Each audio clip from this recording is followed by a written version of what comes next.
శుభోదయం. Global బెతేనియా Calvary ministry తరపున ఈ ఉదయకాల సమయంలో మరొకసారి మీ అందరితో కూడా కలుసుకొని దేవుని పరిశుద్ధమైన మాటలు ధ్యానించటకును దేవుడు నాకు ఇచ్చిన మధురమైన అవకాశమును బట్టి దేవునికి ప్రత్యేకమైన వందనాలు తెలియజేసుకుంటూ ఉంటున్నాను.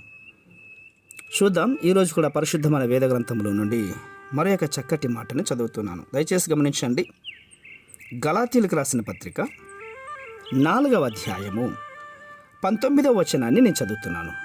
దయచేసి గమనించండి. గలాతీయులకు రాసిన పత్రిక 4వ అధ్యాయము 19వ వచనము. నా పిల్లలారా, క్రీస్తు స్వరూపము మీ యందు ఏర్పడు వరకు మీ విషయమై మరలా నాకు ప్రసవ వేదన కలుగుచున్నది. దేవునికి స్తోత్రం కలుగునుగాక. అపోస్తలుడు పౌలు గారు ఈ మాటలను మనకు బయలుపరుస్తూ ఉంటున్నాడు. మనము అన్ని విషయాల్లో ఎదగాలి, క్రీస్తు వలె జీవించాలి అన్నటువంటి మాటను బయలుపరుస్తున్నాడు. ఒక తల్లి యొక్క గర్భంలో పిండము ఏర్పడినప్పుడు తల్లి యొక్క తండ్రి యొక్క స్వరూపమును ఏర్పడుతుంది.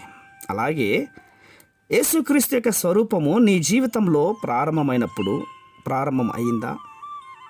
దాని కొరకు మనము ప్రార్థిస్తుంటున్నామా? తల్లిదండ్రులు బిడ్డలలో క్రీస్తు యొక్క స్వరూపం ఏర్పడాలని ప్రార్థన చేస్తున్నారా? ప్రార్థన చేయాలి. దేవుని సేవకులు వారి సంఘంలో ఉన్నటువంటి వారితో క్రీస్తు స్వరూపంను ఏర్పడాలని ప్రార్థన చేయాలి. అప్పుడే మనము క్రీస్తు వంటి యవనస్తుల కొరకు, క్రీస్తు వంటి యవనస్తురాండ్ల కొరకు, క్రీస్తు లాంటి సంఘ సభ్యుల కొరకు ప్రార్థన చేయాలి. అవును, ఆయన రెండవ రాకడ సమయంలో ఆయనను దర్శించేటప్పుడు క్రీస్తు యొక్క ప్రేమను, సత్యమును, పరిశుద్ధతను కలిగి అన్ని విషయములలో పరిపూర్ణంగా ఆయన వలె ఉంటాం. మనము దేవుని పిల్లలమని పిలువబడినట్లుగా తండ్రి మనకంటే ప్రేమ అనుగ్రహించి వెళ్ళిపోయాడో, మనము దేవుని పిల్లలమే అన్నటువంటిది ఇతరులకు తెలియపరిచేవారుగా మన జీవితం ఉండాలి. అవును, ఈ హేతువు చేత లోకము మనలను ఎరుగదు, ఎందుకంటే అది ఆయన్ని ఎరగలేదు కాబట్టి. ప్రియులారా, ఇప్పుడు మనము దేవుని పిల్లలమై ఉన్నాము.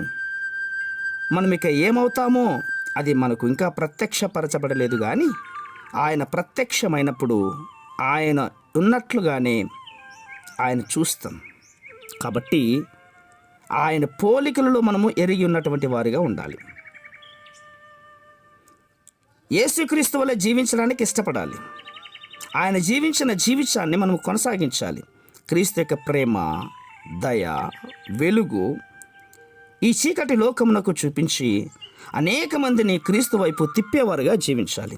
అదే ఆయన మనకు నేర్పిస్తున్నటువంటిది. అందుకే అన్నాడు, మీలో క్రీస్తు స్వరూపం ఏర్పడే వరకు కూడా మీ విషయమై మరలా నాకు ప్రసవ వేదన. మనము ప్రసవ వేదన పడి అనేక మందిని క్రీస్తు వైపు తిప్పాలి. అట్టి కృప దేవుడు మనకు దయచేయునుగాక. ప్రేమ నమ్మకమైనటువంటి మా ప్రియ పరలోకపు తండ్రి, అవును నాయన, ఈ మాటలు వింటున్న వారందరూ కూడా ప్రభువా, ప్రసవ వేదన పడి నశించిపోచిన ఆత్మలను మీ వైపు తిప్పునట్లుగా మాకు సహాయం చేయండి.